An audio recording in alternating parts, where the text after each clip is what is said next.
এয়া গধূলি বজাৰ কেইটামান কৰিলোঁ। কিনো খাম, পাচলি যিহে দাম।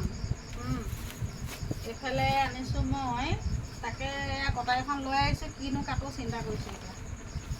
দেখুৱাই আছোঁ বাৰু মই।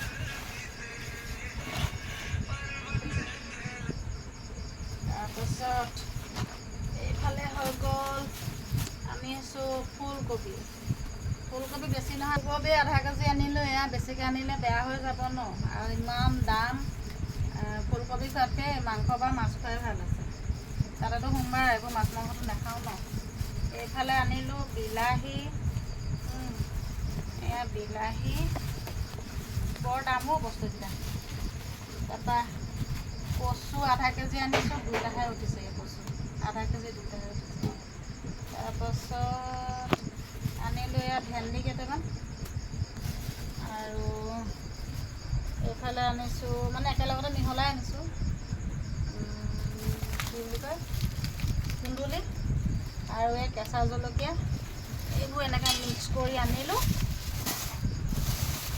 এয়া এইখিনি মানে মিক্স কৰি আনিছোঁ, অলপ অলপকৈ আনিছোঁ। কেঁচা পাচলি মানে বেছিকৈ আনিলে বেয়া হৈ যায় যে, সেইকাৰণে অকণমান অকণমানকৈ আনিছোঁ। আধা কেজি এপোৱা এনেকৈ আনিছোঁ। আকৌ এইফালে ৰাতিপুৱাৰ কাৰণে আকৌ দেহা মানুহক লাগে নহয়, মেৰি বিস্কুট, গাখীৰ, এয়া। তাৰপাছত এইটো তেল বোলে মাক লাগে, মাৰ কাৰণে আনিলোঁ। এইফালে আকৌ মায়ে বোলে ৰিং পাপৰ খাম ক'লে, ৰিং পাপৰ এটা পেকেট আনিছোঁ এয়া।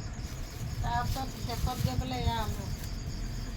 এতিয়া বনাম কি তাকেহে চিন্তা কৰিছোঁ। ৰাতিৰ সাঁজ মানে ৰাতি হ'লে সদায় চিন্তা হৈ যায় যে মই কি বনাম, কেনেকৈ খাম, কেনেকৈ খুৱাম। এইকেইটাতে মানে টেনশ্যন মানে নেৰা হৈ যায়।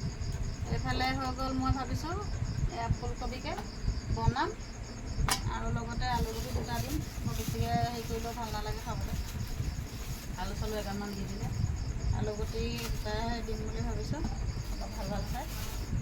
এয়া, আৰু লগতে এয়া বিলাহী, নহৰু এটা, মছলা চছলা পৰা বিশেষকৈ নাখায় যে, মিট মছলা পেকেট এটা দি পেলাই এই ধৰণে এনেকৈ এতিয়া বনাম।